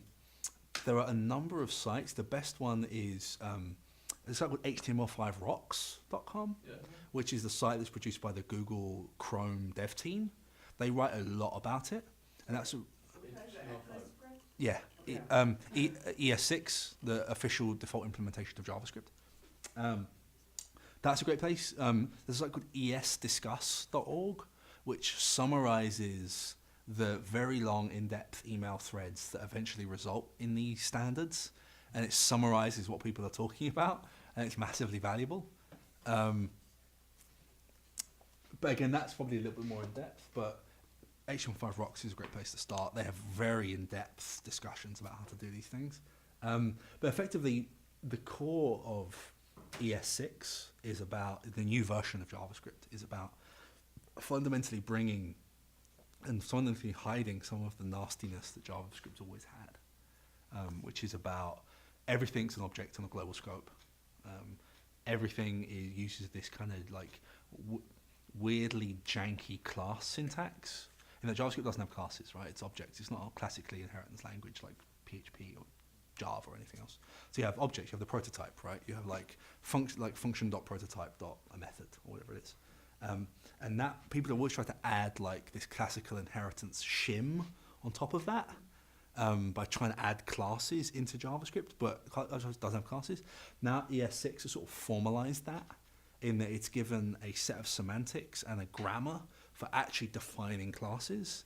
And actually doing modules so not everything's on the top. So it's effectively making JavaScript a mature programming language in a way that it never was. It never had to be before, because it was like we were saying before, if you were a front-end developer 5 years ago, what you did was you added validations to forms with jQuery. Now you're building proper applications and have proper semantic logic written in JavaScript. You need more tools to do it. But effectively, and then async as well. I talked a little bit about async, about set timeout, and that kind of thing. That's very tied into the stack stuff. Performance, again. Sorry, go ahead. For Angular, you kind of mentioned that like $sign digest error. Yep. And I was having that problem yesterday. And the only thing that I was working with kind of guessing testing. Sure. So I took it out of my like ng repeat and I was trying to change the class.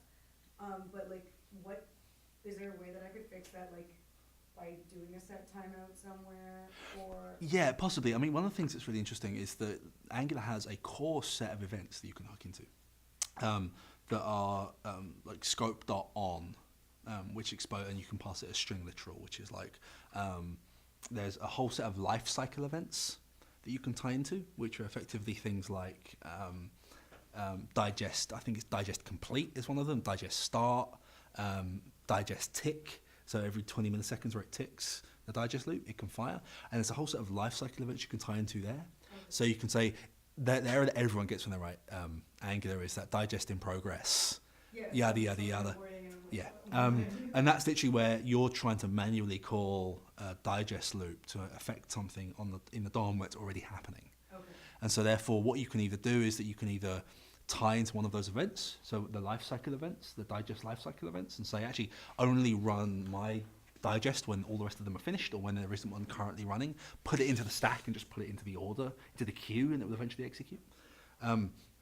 That's one way of doing it. Another way of doing it is that that kind of thing's usually indicative of trying to mutate state in your application and trying to mutate state outside of Angular's digest cycle already.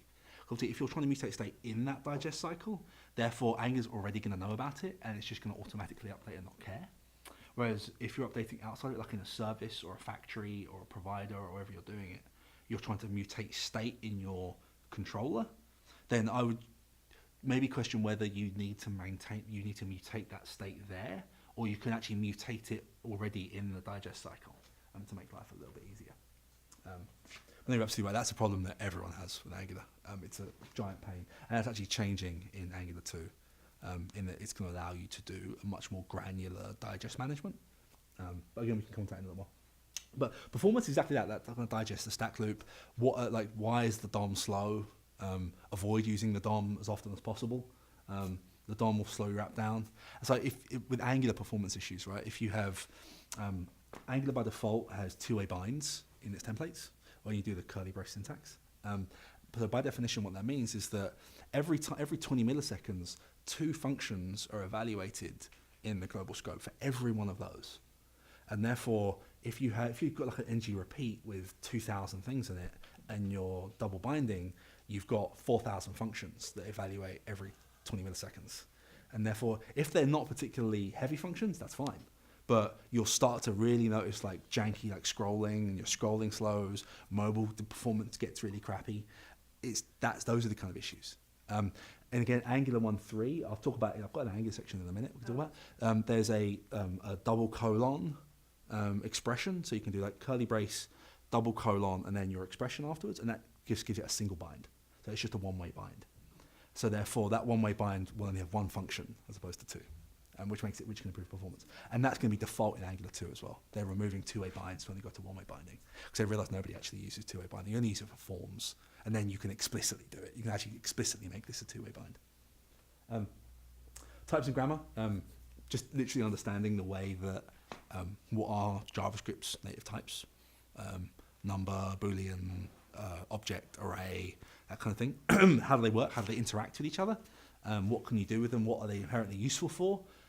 Like if you need an ordered list, you want an array. If you don't care about even an unordered set that's easily accessible, an object, et cetera, those kinds of things. And then testing, finally. This idea that JavaScript is a bit of a janky environment. It's never been perfect. And so testing is as important in JavaScript as it is anywhere else. Just having some experience of actually what does a good test look like?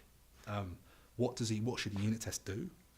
It should, when you're writing code, the single use principle is very important, that you have a function and your code or your module at every level does one thing and one thing well, and only one thing. The rule of thumb is that if a function's more than 10 lines long, it should be more than one function. Because beyond that point, you're probably doing more than one thing at any one place. And therefore the idea is that if you're just doing one thing in one function, therefore your unit test just tests that one thing. And that's the idea of that good kind of test separation, that separation of concerns. System design, this is something that Angular actually does quite a lot for you, is how do you organize your code? How do you organize, how do you use modules? What do you put in services? What do you put in controllers? What do you put in providers? What are the semantics of those different constructs? What are they used for and what are they useful for? Those are very important. Like why do you do modularity? Why is modularity important?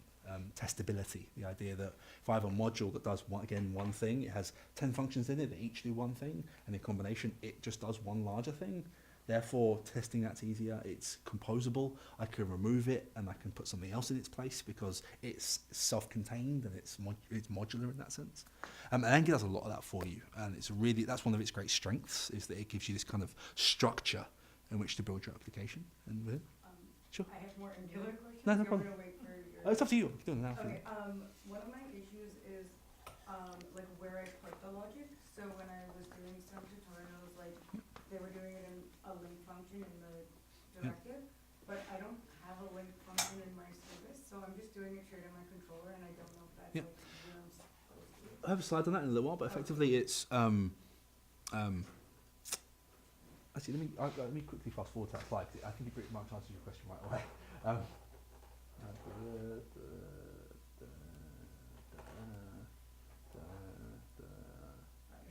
No, don't worry about it, it's fine. There you go. So presentation logic in controllers and business logic in services. Your controller, like the classic, this model view controller kind of pattern that Angular vaguely sits within, is this idea that your model is the heart of your business logic. It's the place at which you store and mutate the data in the core business logic of your application. The controller is just a way of translating that data into make it usable by your view, effectively, and also giving your view the tools in order to utilize it. For instance, like the great example is that if you have a service that's like people service, and you pass that into your controller, you have a button in your view that's like add scope.addPerson, and you pass it an object, and then scope.addPerson equals person service dot add person. Do you know what I mean? So it's just a link between the two, effectively. So theoretically, your controller should be very slim. Your controller should have as little in there as possible, and everything else should be pushed out into services. And that also has an added advantage, simply in that services are singletons by default. In that services, there's just a single instance of a service created when your app starts in the browser, whereas a controller, a new version of it is created every time it's instantiated, effectively. So therefore, state disappears in controllers, as you've probably seen, right? If you've got your root and you store something in a variable in your controller, you go to another root and come back, it's gone, because it's a new version of that controller that's been instantiated. Whereas if you store it in a service, you go back and forth, it's still there, because a service is a singleton. It's effectively the way that you maintain, is one of the core patterns for maintaining state between different roots in Angular apps, is using services and factories and controllers. So we go back a little bit. Where do I stop?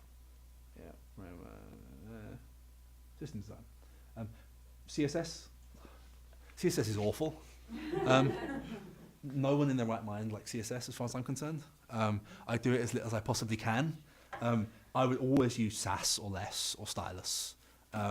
It removes so many headaches from CSS. CSS is, in my view, CSS was invented by a sadist who enjoys people spending a lot of their time annoyingly reloading browsers, trying to make things align perfectly.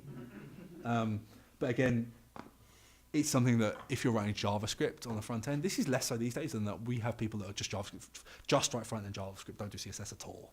But classically, most front end roles where you're going to be writing a lot of JavaScript, you're also going to be writing a lot of CSS, unfortunately. If I had my way, I'd excise it from existence, but I don't, unfortunately. They haven't listened to my threatening letters yet. So, frameworks again. Frameworks are important, but not too much. You can pick them up relatively simple. If you can understand the concepts in Angular, you can pretty much understand the concepts in Ember. In React, not too different. React is a little bit different in that its core purpose is to remove even more of the nastiness away from JavaScript. So the JavaScript's big problems is this DOM API, the way you interact with HTML and the page itself. It's slow, it's not very consistent. So what React does is it creates a complete mirror of it as an object. And it says, so instead of like every time in Angular, say you change the update a value, the DOM updates automatically. And it will do individual updates every time you make a change. Whereas with React, it allows you to say, do all of those changes in one go. So in order to improve performance, to make like the way you can reason about it a little simpler, because it means, okay, you can always guarantee that it's going to happen in a batch, not in individual processes. But again, take your time. I mean, there's not a huge need to do them. But again, they're great things to use. That's why I said, if different tools for different jobs. If you have an application that you're building, Google Docs, right? Google Docs would be awful to build in Angular, because every single one of those boxes need a two-way bind in it. And you've got thousands of them, and your app would just crawl. It just wouldn't be fast at all. Whereas React would be perfect for it, because all of those individual boxes you could just treat as one and just update them, remove them, anything you like, anything at all. But again, tools for the job. Algorithms, big O complexity. I don't care about this one, a few people. Some people do. Like what a quick sort is, a bubble sort is, I couldn't care less. It's had no impact on my career whatsoever. But there are cheat sheets you can read if you're ever asked, like what algorithm would best suit finding this thing in a tree. For a start, you should probably walk out of that interview if they ask you that question. But if they ever do, it's just a rote thing you can recite. But again, I hate it. I think it's not very useful at all. And this is an important one in interviews. Never be afraid to say I have no idea. One of the worst things about these technical interviews is that it doesn't really reflect the reality of the way people write software.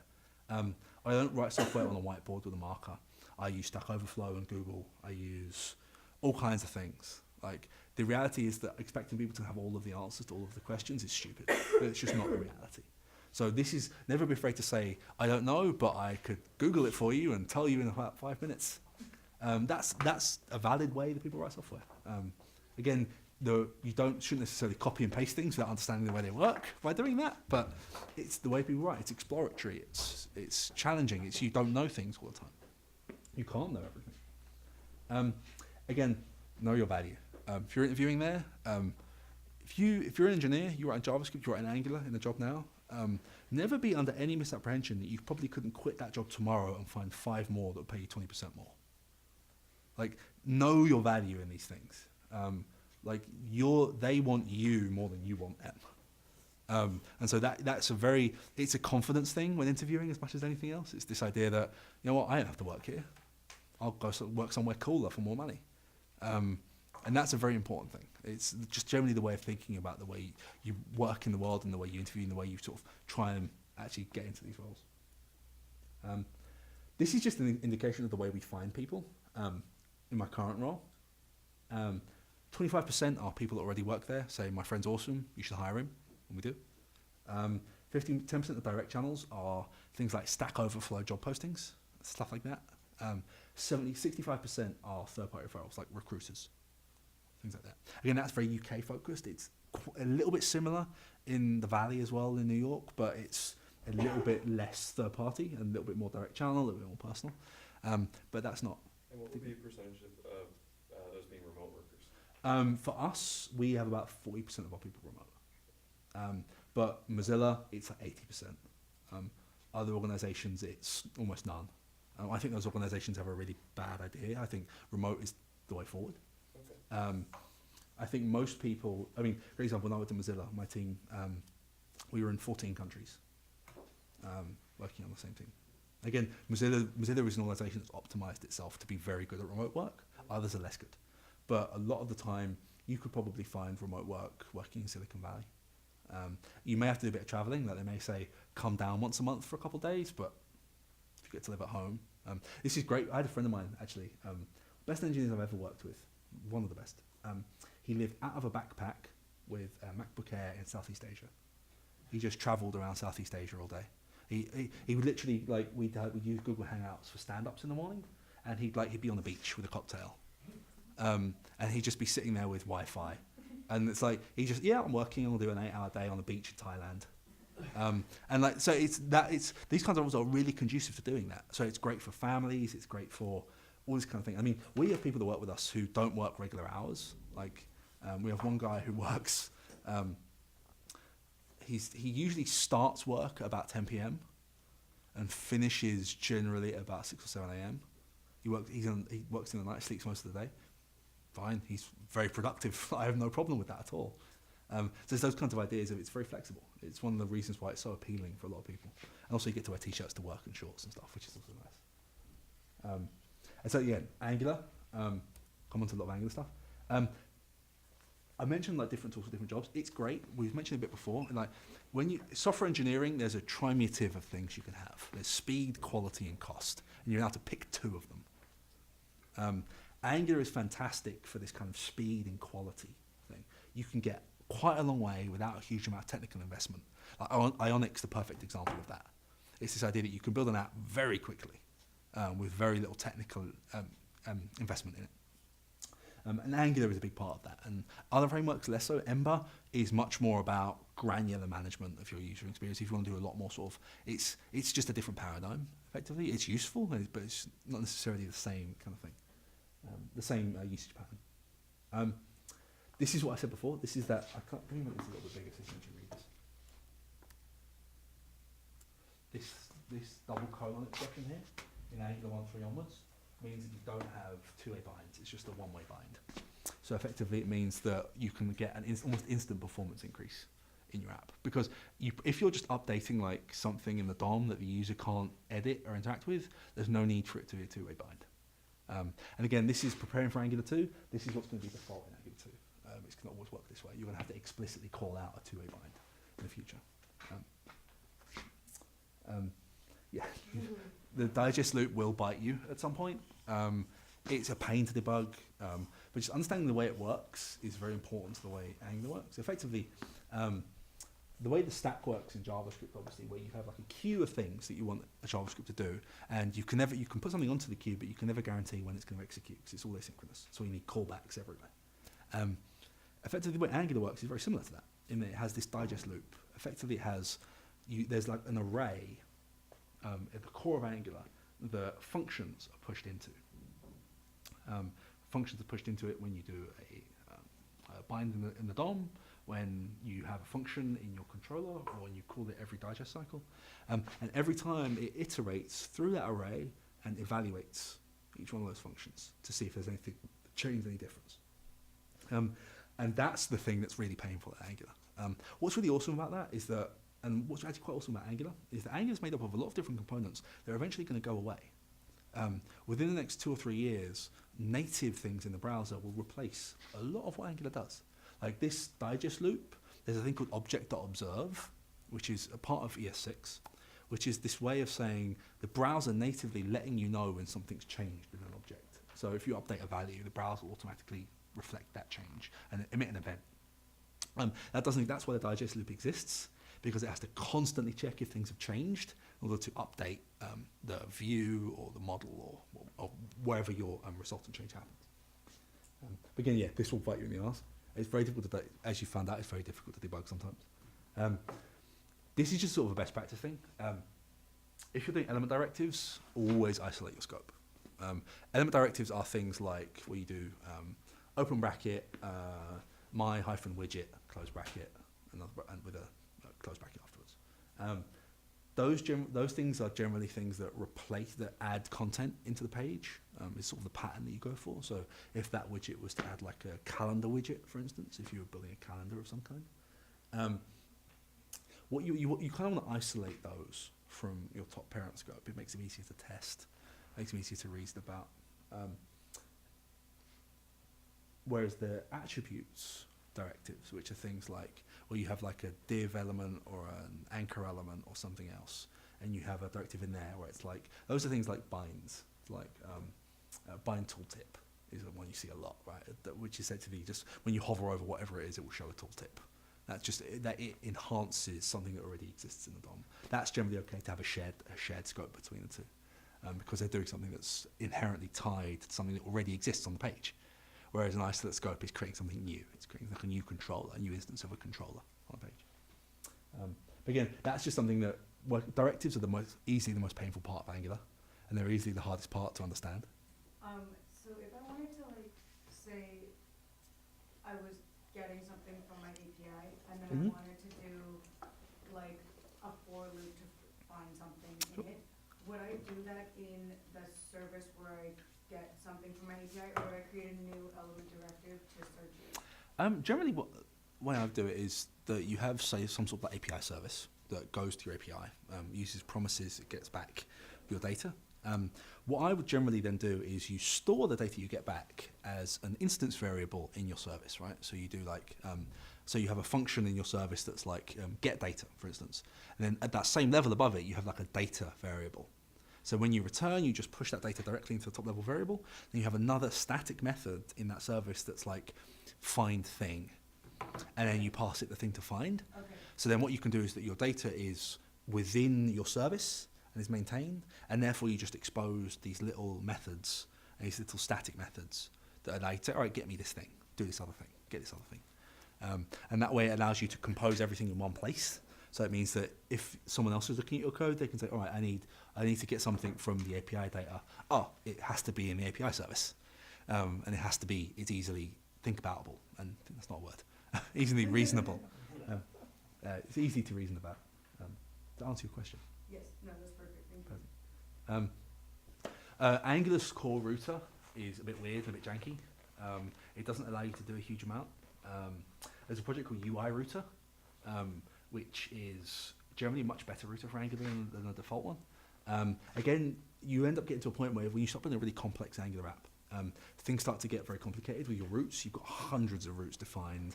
You've got like controllers, passing at controllers, using resolves all over the places.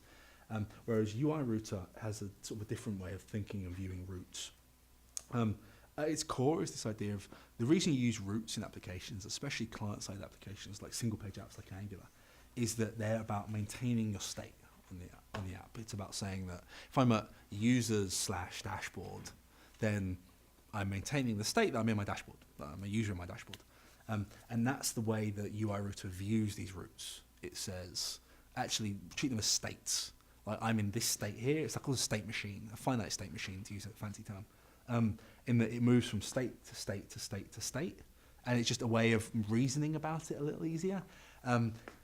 Again, you probably won't need this with small Angular apps, but when you start to get to a point where your roots become such a pain, and like if you update one thing, you have to update 14 controllers I'd encourage you to check this out. It works really nicely. And it's also going to be the pattern that Angular 2 again uses when it's released at some point in the future, some indeterminate point in the future at the moment. Also this other thing, this controller as syntax. When you're in your template and you're doing like just like foo, you've got like scope.foo and you do foo in your template. Pseudonym, right? Yeah. Controller. Absolutely. So then what you could do, see if you've got like a person controller, what you then do in your view is do person.foo. And when you've got lots of different scopes on your page with lots of different directives, it becomes really complex to understand where you're referencing. Like you do like $.parent dot something dot this. Whereas if you use this controller as syntax, you can just do person dot something and you can understand it a lot more easily. Resolvers, yeah, this is a key one. Resolves are things that happen in your router that return a promise into your controller. Because one of the worst parts about Angular and a real anti-pattern is when you have a controller and you have like service.init or service.start just in your controller. So when your controller loads, it like does an API call or something. It's very difficult to not have side effects with that because you don't control when that starts. You're not saying, actually, I want you to explicitly say you start. It's all implicit. It's not really a great understanding of it in there. So what resolvers do, and this is a core part of Angular, you can use it in the default router or you can use it in UI router, is effectively it just says, before you start the controller, before the user can see the view, do this thing, fulfill this function that returns a promise. And generally the way people use that is to say, if I've got an JSON API, go to a JSON API endpoint, only when you've got the data back, show the user the root. Because then what that means is you don't get that thing you get in Angular sometimes where you view a page, there's no content in it, and then it flashes and there's content because your thing came through. That doesn't happen because it only ever loads when you've got content, which is great. And there's all kinds of lifecycle things in here as well you can subscribe to, like with the digest loop, so you can show spinners and all kinds of stuff to make the experience a little nicer if you've got a slow API on the back end. I definitely encourage you to do that because it makes testing much easier as well. So if you're testing a controller and you've just got an init method at the bottom, that init method will always fire, even if you don't want it to. So you get all kinds of side effects in your tests that are a little janky. This is just an example of a resolve. So we've got, this is using UI router, but it's effectively the same thing for the regular router, where you have this resolve, and you have a customer here. This thing, and this is just the name of my resolver, and this will be the thing. This will be the name of the argument that is passed into my controller. So like that will represent this.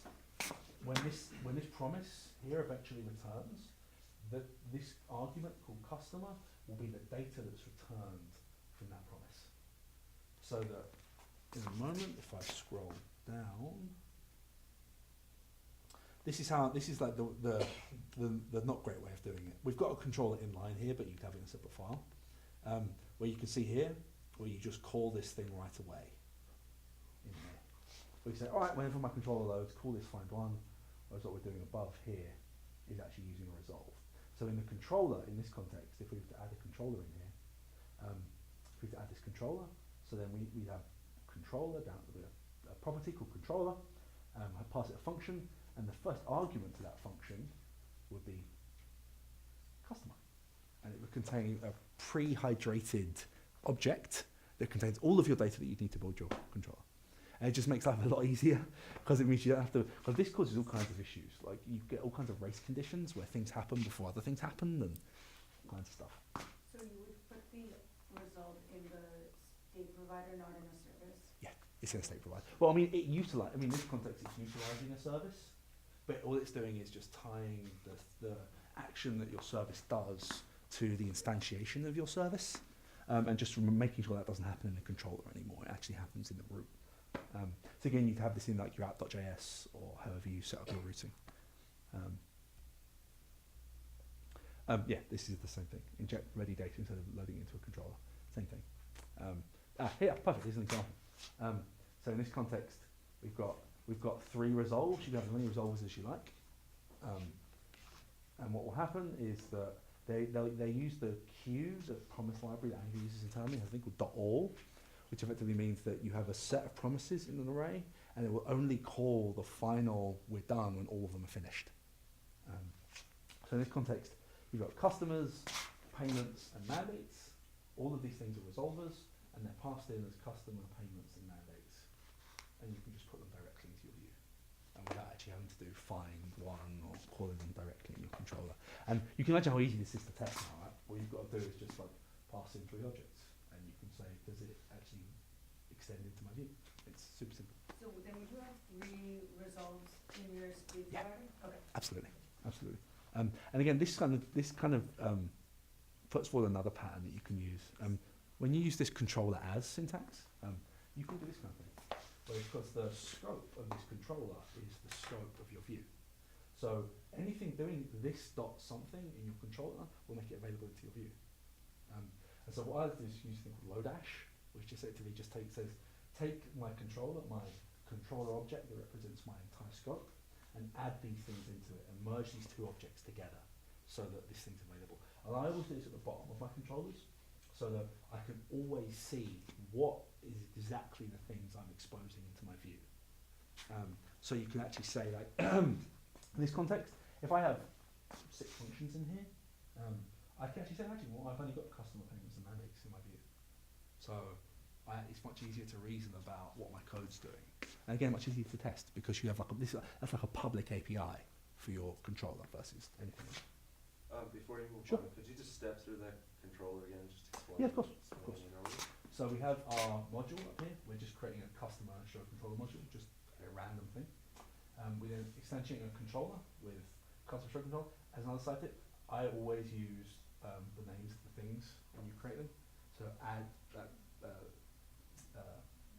prepend controller to controller, prepend service to service, and provider to provider. It's just much easier to understand later on.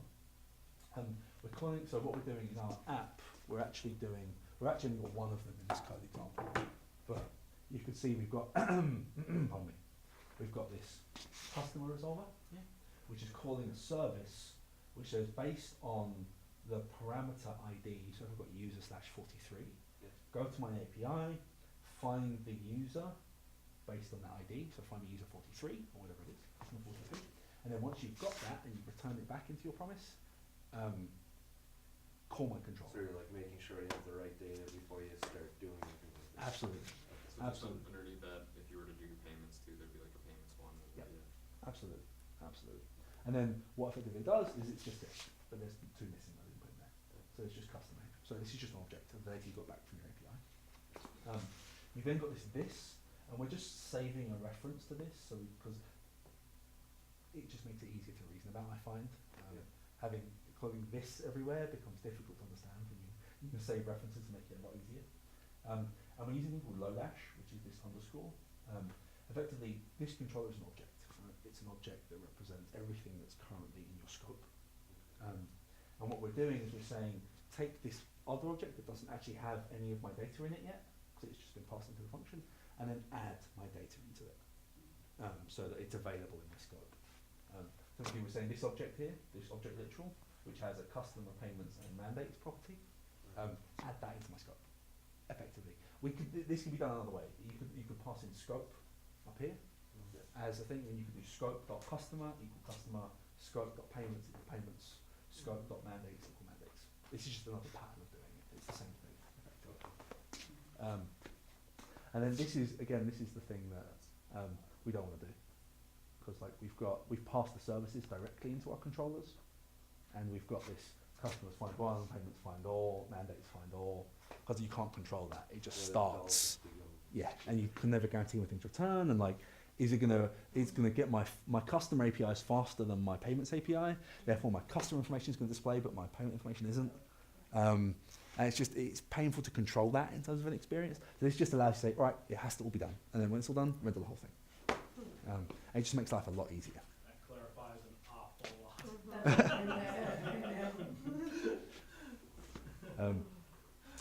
and again, this is what we came to. It's presentation logic in controllers, like binds, interacting with your model, stick that in your controller. Think controllers fat models is the term. You want everything in your model, or like your service, your provider, your factory. This is another one that a lot of people do. If you find a really awesome jQuery plugin you want to use, you just call a jQuery plugin in your controller. Like you directly manipulate the DOM, like you say, add a field into the DOM. It's a big anti-pattern. It makes it very difficult to test. Like always use a directive. It's going to make your life easier in the long run. You sound like you're doing that already, so I'm probably preaching to the choir. But this is just one that you see a lot of people do. Like people will load jQuery onto the page with Angular, and we'll start doing stuff like add data with jQuery, add this with jQuery. It just becomes painful, and it's almost impossible to test. You can do it all with Angular. It just maybe requires a little more structure to it. That's all. As extensions to that, don't use jQuery selectors in your directives or anywhere else. Angular has something called JQLite. That's what when you get in a directive, when you get an element passed into a directive, that is a jQuery object. And if you really need to, you really need the dollar. Angular.dollar is a jQuery implementation. You don't have to load a separate jQuery. So what you can just do is if you want to use a plugin, for instance, that requires that you have the dollar at the global, in the global, you can just do all kinds of things. Like you can just do, if you really have to, you can do window.dollar equal angular.dollar or something like that, if you really need to. Or you can just actually just pass the dollar directly into the plugin, which most plugins support or should do. This one? Yeah, tear down your directives. This is another one. Performance issues in JavaScript, especially on mobile, if you're building mobile applications, are really important. So actually think about the way that your application works and the life cycle of it. What you do is whenever you create, whenever you bind something in a DOM, you bind a click, you bind a touch, you bind a drag, whatever you do, that creates something in memory in the browser. Unless you tell that thing that you're not going to need it anymore, like I've gone to a new page, I don't need that bind anymore, I don't need that click, it's going to stay there. And it's going to eat memory. And it's going to slow your page down. And it's called a memory leak. Effectively, it says that the garbage collectors that are very aggressive in browsers, which actually say, you're not using this thing, I'll take the memory back. It can't reason that you're not using it anymore unless you release it. You say, I don't need, you unbind that thing. You say, remove that JavaScript click or whatever it is. And again, there's a lifecycle event in jQuery, which I have an example of here, that allows you to do this. This is just a directive, very standard directive, nothing huge. Has a link function, and it expands a link, right? Effectively, I've done this thing, I've done window.document, and I've used $window, so because obviously using globals in your Angular functions is a bit of an anti-pattern. A lot of them are exposed in Angular as dollars prefixes, so it makes it easier to test, so I don't have to have a window object when I run my tests. We have this window.document.addEventListener.click. So when you click on the document, anywhere in the document, it calls this expand function and it adds a class to another. Very simple, super simple, doesn't do anything complicated. But then what happens is that there's this thing down here. It says when Angular destroys my directive, when it removes to a new root, it doesn't need it anymore, it fires this other function on Angular expand destroy, which eventually removes that event listener. So it says, I don't need that event listener anymore. Remove it, tear it down, it's not needed. Therefore, the browser can reclaim that memory. Sure. What's the difference between $destroy and $timeout? Can they both do the same thing? $timeout isn't part of the error lifecycle events. If in this context, if you did scope.$on $timeout. So we talk about $on or $destroy. $destroy. $destroy is part of the good path lifecycle events. So it will happen every time. Whereas $on.$timeout is part of the bad path. It's where something's gone wrong with the instantiation of that particular thing. In this context, it would be a directive. But scope.$timeout is just a wrapper around window.setTimeout. It's just a way of calling things after a certain period of time. But if you get a dollar timeout as an event in here, then it's going to be part of the lifecycle change. But effectively, there's a whole load of these. There's about 50 of them. Most of them you're probably never going to use, but that one particularly very useful. If you do ng click instead of doing an adding an event listener, Mm-hmm. does that automatically Yes. go with that? Okay. Absolutely, automatically does it all. Angular binds its own non-destroys and removes all its click handlers to avoid eating memory when it shouldn't. Why would I do it this way instead of using ng click? If you're using something like an external service, for instance, if you have like an external library you're using, like if a great example is UI Bootstrap. Bootstrap, the framework for doing front-end development, the UI framework. There's a UI Bootstrap which is an Angular version of that.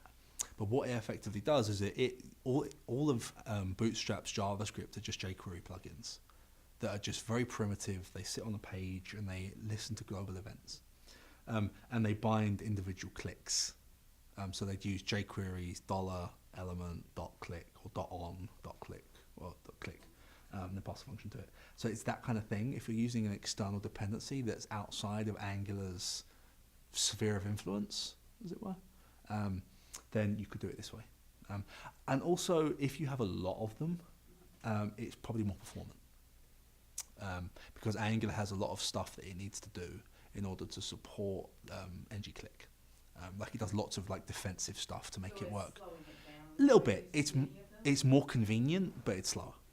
Whereas this is going to be much faster if you do it yourself. But if I'm doing something super simple. Yeah, ng-click. ng-click. Yeah, absolutely. You shouldn't have to worry about any of this really.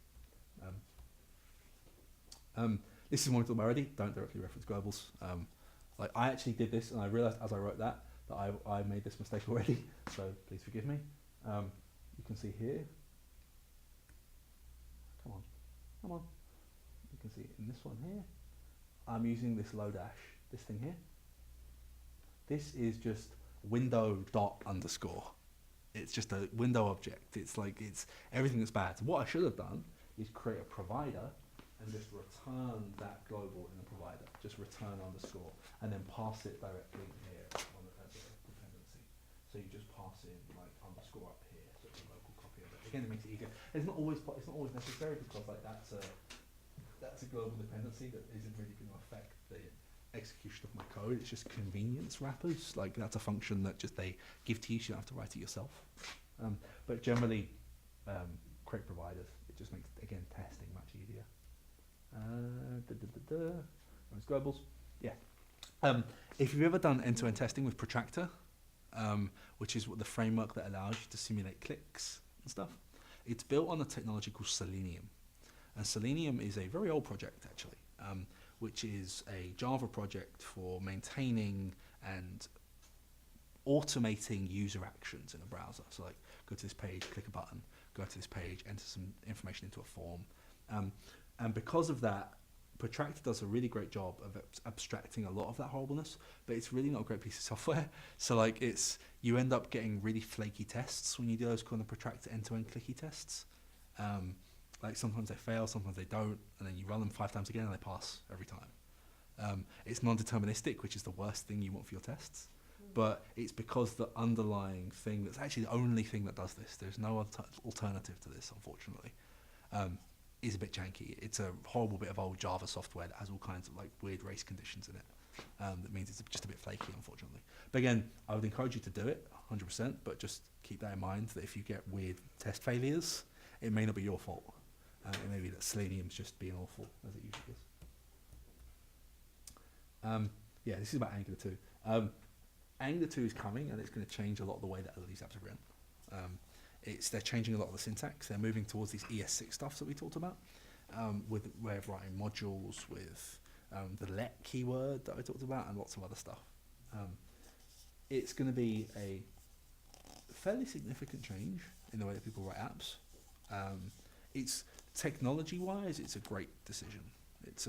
It's great technology. The problem they had with it was a bit of a bad marketing job done with it, really. So what this effectively allows you to do is to actually just start thinking about that now. Take a look at the docs. There's a couple of great. If you just Google Angular 2 guide, there's like 2 or 3 really well written, thought out ways that will highlight exactly what the difference is.